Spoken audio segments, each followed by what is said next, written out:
Hi you guys, and welcome back to my channel.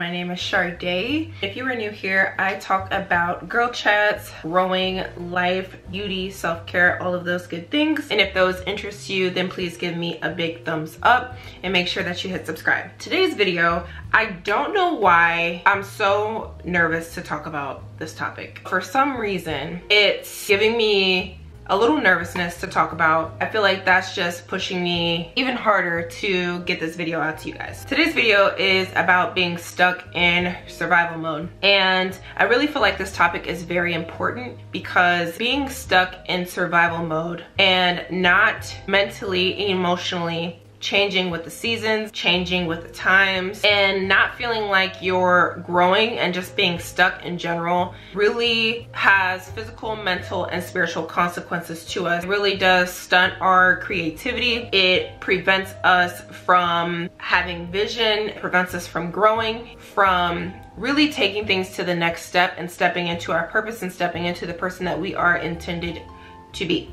I have had multiple moments in life where I have been stuck in survival mode, and it won't be the last. I have had incidences where I have had to get myself out of survival mode. Even from the beginning, I was raised in a predominantly white community. I have always been different. I have looked different, I sound different. My thinking has always been different. I've always been a little bit more spiritual than my peers portray and show. That has always felt like a limitation to me. And even though it's not, it has always felt like a limitation. So I never fully knew how to fully and authentically, unapologetically be myself and show it and present it. And so not knowing yourself really sets you up to be stuck like glue. And it just so happened that I felt like I had to survive a lot of things. Like I felt like I had to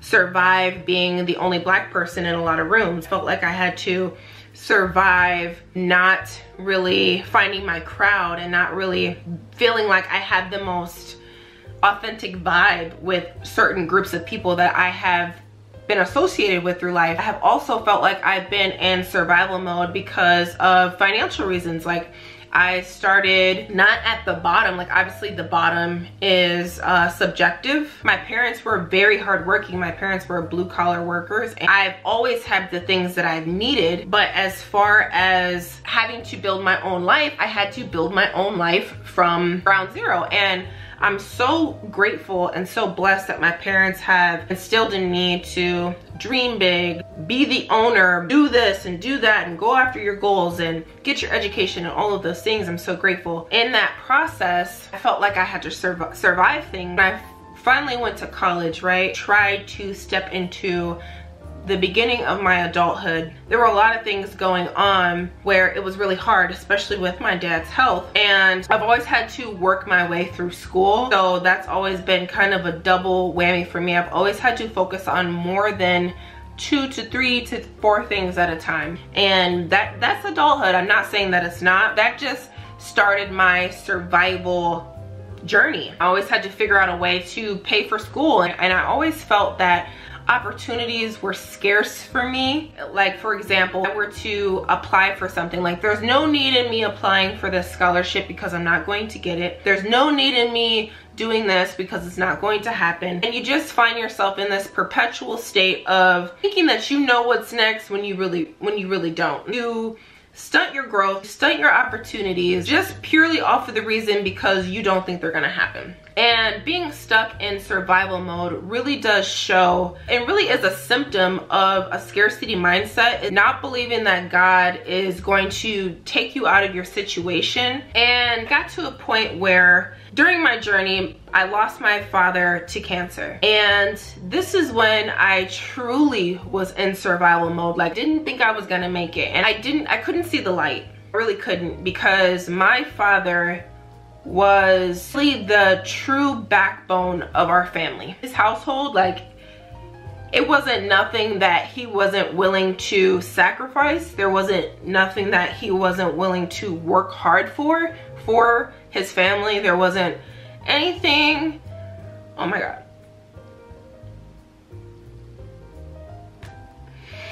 Hold on, let me get it together, because I really am truly okay. I'm just, you know, missing my dad right now. But when traumatic situations happen to us and things just change and we feel like we've lost our security emotionally, mentally, physically, financially, whatever the case may be, we feel like we've lost our security.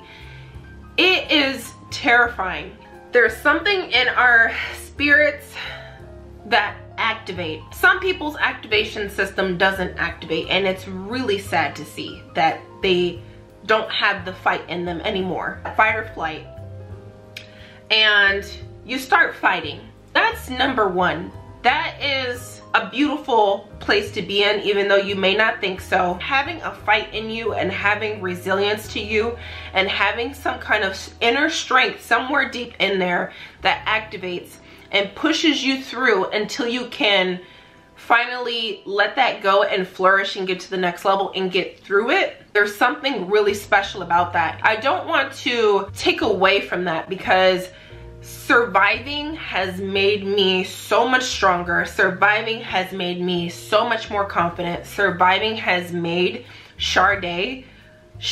At some point I had to adjust, because I couldn't live in this perpetual state of survival, of chronic stress, of chronic exhaustion, of overexertion, and it just wasn't sustainable. Even after my father passed away, I still had things to do, and at some point I got into nursing and nursing school. If anybody knows anything about nursing school, they know it is the hardest degree ever. Like, the hardest thing I've ever had to do. I felt like I just finally crashed. I had to get really real with myself, and you have to get really real with yourself and do a sit down evaluation scan about what the heck is going on and how to change things, because you cannot live in this state. Some things that have always helped me to get unstuck, they're not super duper complicated. Of course it involves a little bit of knowledge. Of course it involves effort. Of course it involves planning, but a couple of these things are pretty simple day-to-day things that we tend to forget really helps with us flourishing. Number one is taking care of ourselves. It's something about being intentional about being healthy that just helps you to feel good, feel better. The physical, the mental, and the spiritual are all connected. They are not separate from one another. I really get intentional about what I am putting into my body, and it can be really easy to catch myself leaning on the convenience of eating out all the time, leaning on the convenience of comfort, because when you're in survival mode, when you're exhausted, you want something to perk you up, you want something to feel good, and you want it instantly because you just need it in that moment because you are totally depleted. Now, another thing that I love to do that helps me to be creative, that helps me to disconnect in a way and not be so overthinking all the time, is music. Music therapy is really important for us. Like, I'm so serious, you guys. It sounds elementary in a way, but sometimes we need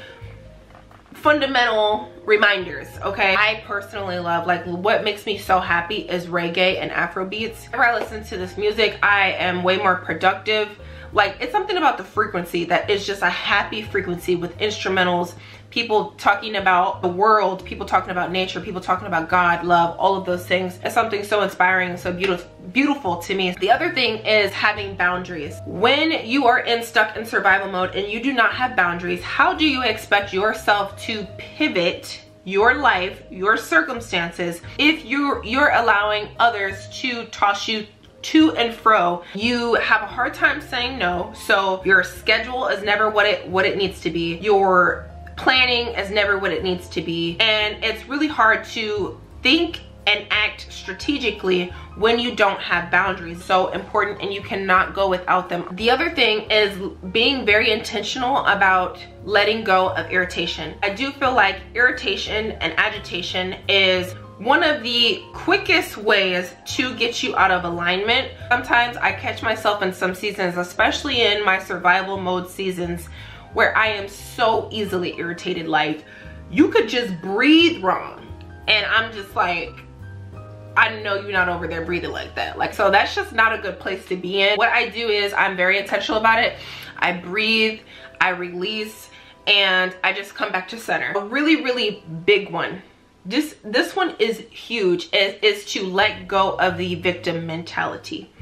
There are victims out there that their victimization is so purely 1000% valid. No one is taking away from your experience, your lived in experiences that you have gone through, the wrongings that people have done to you, the disgusting things that happen to people. No one is taking that away from you. It has nothing to do with making whatever happened to you okay. The victim mentality is something that people have adopted to their personality that keeps them in this perpetual state of things being done to them. They don't feel like they're confident, they don't feel like they're successful, they don't feel like they're in control of any kind within their life, that including their decision making, that including their emotional patterns, that including their thought processes. It's really hard to finally make leeway into feeling better because you're constantly dealing with life from a place of lack. That is just so detrimental. Now, I do feel like there are steps to coming out of a victim mentality. For me personally, I have gone from victim to survival to prosperity to victim to survival to prosperity. I kind of float on this continuum in a way, and I do feel like it's natural, it's human, it is what it is, right? As life be life, and like I always say, I'm not gonna sit here and act like I don't go through things. I'm not gonna sit here and act like I don't feel sorry for myself sometimes. I'm not going to sit here and act like I'm this positive, upbeat person 25/8. That is not the case at all. What I will say is that I don't stay in one place for too long. Coming out of the victim mentality, it could feel like survival for a little bit of time. At some point, you have to think to yourself, how can I make things better for myself? And that's not to say that you are totally in control of all things that happen within your life, but you are in control of how you react to them. You are in control of how you pivot through those times, and you are in control about what type of faith that you have. You are in control of those things, and that will help you to slide and ease through the continuum appropriately and not so delayed. When I was in my victim mentality, and what helped me to get out of that, I started to really take the characteristics of being in that mode and using them for good. And this is what I mean by that. So I know that I can work my butt off, right? I know that I have endurance. I know that I can vibrate at a higher frequency constantly on a consistent basis. I need to use those characteristics that I have used in a way where I wasn't stewarding it well. I can take those characteristics and add it into something purposeful.